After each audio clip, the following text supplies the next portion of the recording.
میں جب جس کی طرف لوگ لپکتے ہیں جاتے ہیں کچھ سمجھنے کے لیے، کچھ جہاں مشکل ہو، کوئی بندہ جو کہ آگے بڑھ کے آپ کو سمجھا سکے، جو آپ کی کامیابی سے خوش ہونا چاہتا ہے،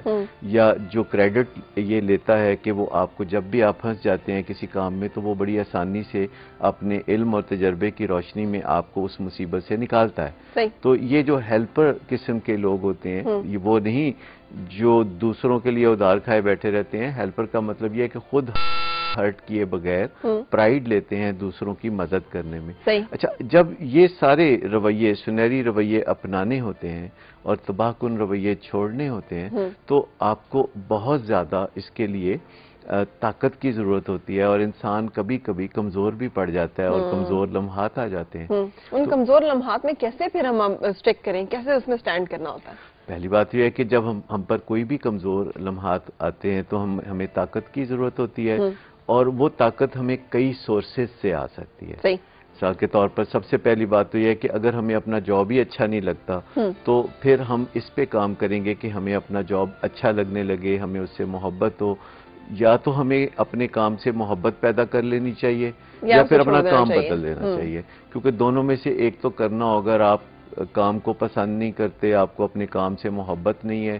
تو پھر آپ جتنا بھی زور لگائیں آپ آخر کار ایگزاسٹ ہو جائیں گے۔ تو اپنے کام میں کوئی اسکور بورڈ بنانا، کوئی دلچسپی پیدا کرنا، کوئی گول سیٹنگ کرنا، اس سے آپ کو کام میں محبت ہو جاتی ہے۔ نمبر ایک تو یہ ہو گیا۔ دوسرا یہ ہے کہ جو کام آپ کو کرنا نہیں آتا، یعنی آپ کی جاب ڈسکرپشن میں کوئی سرٹن ایریا ہے، جیسے اسکول کالج کے بچوں میں کوئی ایک سبجیکٹ ان کا کمزور ہوتا ہے، میتھمیٹکس یا انگلش یا کچھ اور، تو وہ ان کا ہینڈی کیپ بن جاتا ہے، تو وہ باقی سبجیکٹس پڑھتے رہتے ہیں جو ان کے پہلے ہی اچھے ہوتے ہیں، اور جو اچھا نہیں ہوتا اس کو چھوڑ دیتے ہیں۔ اسی طرح ورک پلیس پہ لوگ اس ایریے کو جہاں ان کو رکاوٹ پیدا آتی ہے اس کو بائی پاس کر کے چلتے ہیں، وہ بلائنڈ سپاٹ بنا لیتے ہیں، کچھ اور کرتے رہتے ہیں، بزی نظر آتے ہیں، چاہے کامیابی نہ ملے تو وہ کریں جو آپ سے نہیں ہوتا، یعنی اس کی طرف توجہ دیں۔